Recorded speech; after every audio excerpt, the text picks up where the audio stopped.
আচ্ছা, টিউশন কি শুধু পড়ানোর পাশাপাশি কিছু ইনকাম করার মাধ্যম? নাকি সঠিকভাবে করলে এটি হতে পারে একটা সম্মানজনক কেরিয়ারের পাথ?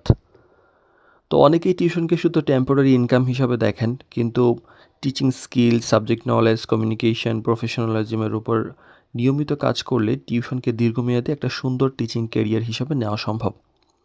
তো টিউশন বিডি শিক্ষক, শিক্ষার্থী এবং অভিভাবক সিরিজের ১৭৬তম পর্বে আজকে কথা বলব যে টিউশনকে কেরিয়ার পাথ হিসেবে নেওয়া যায় কিনা। প্রথমত যে টিচিং স্কিলটা উন্নত করা দরকার।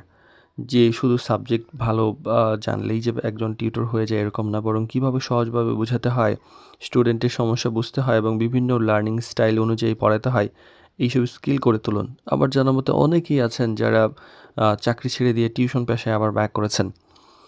তো একটা নির্দিষ্ট সাবজেক্ট বা লেভেলের দক্ষতা তৈরি করা উচিত। যে সব কিছুতে পড়ানোর চেষ্টা করা উচিত না, বরং কোনটাতে নিজের স্ট্রেংথ আছে সেই অনুযায়ী নির্দিষ্ট সাবজেক্টগুলো ক্লাস বা লেভেল অনুযায়ী স্পেশালাইজেশনে যদি তৈরি করতে পারেন এবং এটা প্রচার করতে পারেন, এতে কিন্তু আপনার প্রফেশনাল একটা আইডেন্টিটি তৈরি হয়, এটা শক্তিশালী হয় এবং আপনি দেখবেন যে পড়ায় কুল পাবেন না, ব্যাচের পর ব্যাচ চলে আসবে।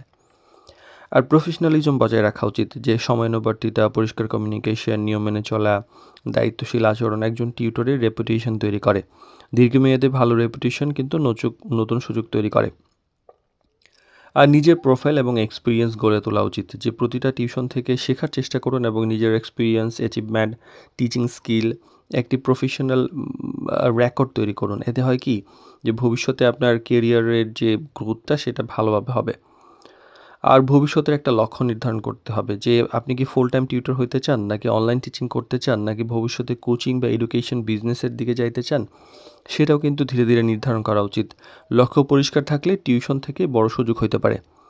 তো টিউশন শুধু সাময়িক যে একটা ইনকামের মাধ্যম তা নয়, বরং দক্ষতা, অভিজ্ঞতা, প্রফেশনালিজমের সঙ্গে করলে এটা একটা সম্মানজনক কেরিয়ার হইতে পারে, যেটা অনেকেই করে নিয়েছেন।